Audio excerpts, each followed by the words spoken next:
Speaking of martyrs and people who have been really unfairly put upon, let me ask you about Meghan Markle. One of the great martyrs of our time. Poor thing. Her castle was so small. She is apparently getting back into the podcast lane thanks to this far left pro-women Lemonada company. Richard Eden over in the Daily Mail, your old hot, has a piece today saying they're struggling to get this thing out of the starting blocks. No podcasts are even expected anytime this year and not until 2025. And the podcast, by the way, is going to celebrate the joys of cooking, or at least something she's doing.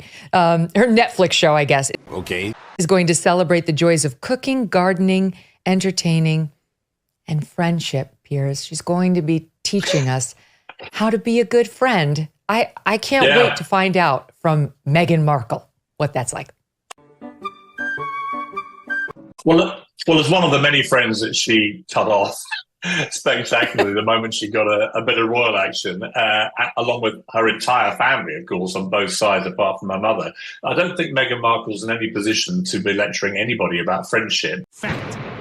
It always made me laugh that the Archewell website, their charitable foundation, says it's dedicated to compassion. I mean, it's hard to imagine two people who've been less compassionate in the last few years to the ones around their loved ones than these two, right? This is two people who trashed all their family, whether it was her father or whether it was Harry's entire family at a time when Prince Philip and the Queen were both dying. Hey, y'all, come look at this.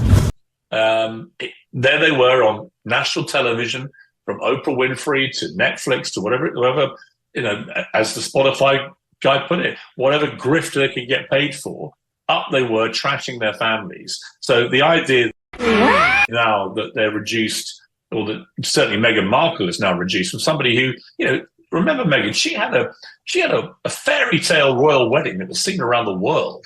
The carriages drawn down to Windsor Castle and so on. It was an amazing event. Fact. Everyone in this country, I'm in the UK at the moment, everyone loved that marriage when it happened. There was universal support for it, euphoria. It was only their behavior in the first year of their marriage when they began to behave rankly hypocritically, lecturing about poverty whilst having $500,000 baby showers, to lecturing us about the need to watch our carbon footprint and using Elton John and George Clooney's private jets like taxi cabs. And it was the constant hypocrisy.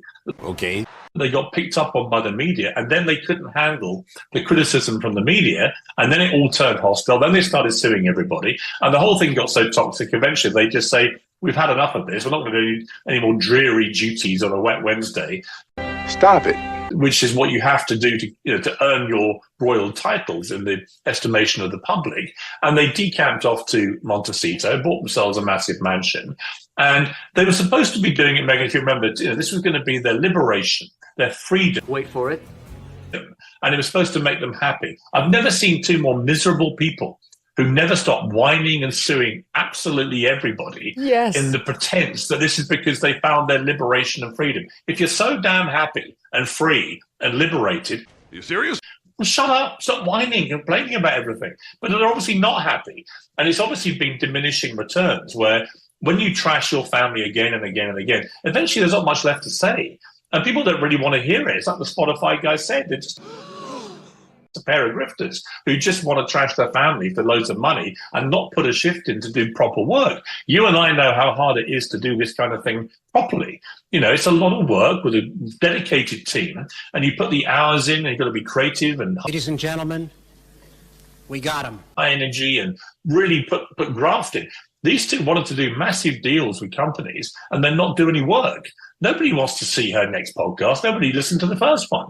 And that's for this thing she's now doing with the ridiculously long name that no one can remember, where she's going to try and Riviera, be the American, whatever. I have to write it down. American Riviera Orchard, see footnote 47 for the remainder of the name.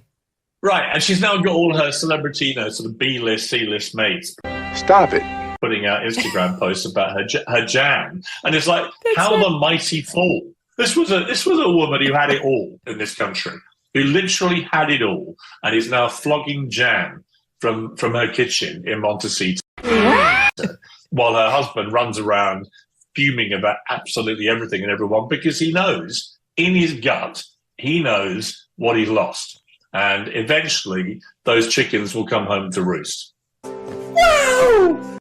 And then she would be touting their eggs on her stupid website where she's wearing evening gowns while walking around her mansion that we're supposed to feel sorry for her because she's in. I love it. But on the grifter subject, one of the funniest things is Bill Simmons, who said that at Spotify, I've never seen such a pair of grifters. They wouldn't do any work. She got paid all this money. She barely did anything. Him too. Yeah. And now she signs this pod deal with this Lemonada. We're not getting a podcast for years. And then she decides to sign this deal with Netflix. She's done nothing other than now this show she's going to do on cooking and friendship. Finally, okay, we'll believe it when we see it. And then finally, she's got her little Riviera thing going, where so far we've had one jar of strawberry jam. She's so lazy. The whole thing. It's sort of lazy and a bit pathetic. You know, this is somebody who demands that we use the title Duchess of Sussex. I come from Sussex, which is a county in the south of England.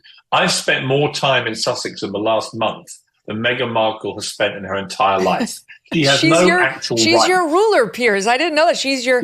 She ain't my ruler, Meghan Kelly. She is somebody who, listen, as I've said to you, I think many times before, if they actually want to do this kind of thing and trade themselves around as sort of, celebrities and do that sort of circus, then they can do it. But they can't Stop it. do it with the royal titles. They shouldn't be using the royal titles of Duke and Duchess of Sussex, bestowed on them by the monarchy, an institution they constantly complain about and trash whenever they get the chance. Fine, you want to go off and be celebrities in California, do it. But Are you serious? don't trade on the titles. Every time I see her demanding to be called Duchess of Sussex, I laugh. Nobody in Britain calls her that. It's Meghan Markle. She got lucky, met her prince, dragged him out of the bosom of his family, dragged him away from the monarchy. That doesn't make sense. Which bestowed those titles on them, and has now ruthlessly, with him, exploited those titles for massive personal gain. And I think it's disgusting and hypocritical. They shouldn't be allowed to do it. I hope that King Charles, who obviously is massively distracted by his illness, but I hope that King Charles at some stage just has that conversation and says, you can't keep the titles, I'm sorry, but you can't keep demeaning the status of being a member of the royal family and attacking the family and the monarchy and retain your titles. You can Surprise, just be Harry and Meghan and see how you get on, by the way, when you're no longer royals, because the answer is not very far. That's right. Who wants your jam then? Biblical teaching. It shouldn't be a surprise to you or anyone else that... Well, like I said, the Bible also teaches people to stone people to death, but we don't do that in that's the civilized places anymore. That's the penalty for sin, Piers, but Jesus... So for adultery, you would... died on the well, just to clarify then, for adultery, you think it's right to stone people to death? Boy. I think that... As they do in Saudi Arabia, for example. Do you? All sin deserves the death penalty. And Jesus... So adultery is a sin? Let me finish, please. Hang on. Is adultery a sin? It's an important point. Is adultery a sin? Jesus died on the cross for sinners. He took the place Joshua, of sin. is adultery a sin? Stop it. Get some help. Yes. So you want to execute everyone who's committed adultery? All sin, all 613 commandments, all sin is punishable by death. Right. Joshua, that's nuts, mate. And that's what the Bible And that's the teaches, problem, you see. Piers. You start off, you had me at the start. Okay, I'm listening. You have my attention. You had me about the pronoun issue because I think it's incredibly complicated. And I also have a big concern about a number of kids who are basically putting their hands up saying, I'm a woman, I'm a girl, I'm a boy when they're not, and so on. Okay. But this stuff is nuts, mate. If you're going to say that everyone who's a sinner by the rule of the Bible has to be killed, there's no one left. Deserves the There's only you left, and I don't feel comfortable about a world with only Joshua Sutcliffe alive. Don't be silly. I am the worst of sinners. What is he doing? Piers. Well, why are you still alive? Because Christ has died for sinners. Huh? He took the place. Yeah, but by your yardstick, you should be executed. Yes, I should be. Who by? God, he's the judge of all. Fact. No, but you're gonna go and submit yourself for execution? Or? No, but Jesus it's called penal substitution. Huh? It's a theological point. Joshua, it's nuts. It's the substitution of Christ for sinners, Piers. Joshua, it's nuts. And I'm unfortunately, sorry that you feel that when way. you talk that way, it disqualifies you in my eyes from being a teacher. Not the pronoun stuff. On that, I'm with you. On this stuff, it's nuts. Is he all right upstairs? We should be in a free society, Piers. Totally. And you're, by the way, allowed to have as many nutty views as you like. I just don't think... nutty in your opinion. I think your opinion is nutty. In 99% of the entire planet, your views are nutty. In your world, maybe, but not People in the don't world think at that large, everyone who Piers. commits adultery should be executed tomorrow. What do you mean by that? No. This is what the Bible teaches. Greed, gluttony, all those things. Sin is sin, Piers. So anyone's And we greedy all gets fall executed? short. Anyone who's gluttonous gets executed? Christ- Have too many Christ- donuts, Joshua Sutcliffe says, you wheeled off to the... This is what the Bible teaches. To be Piers. put to death? And this isn't really being taught in our generation. No, there's a reason it's not taught in our generation.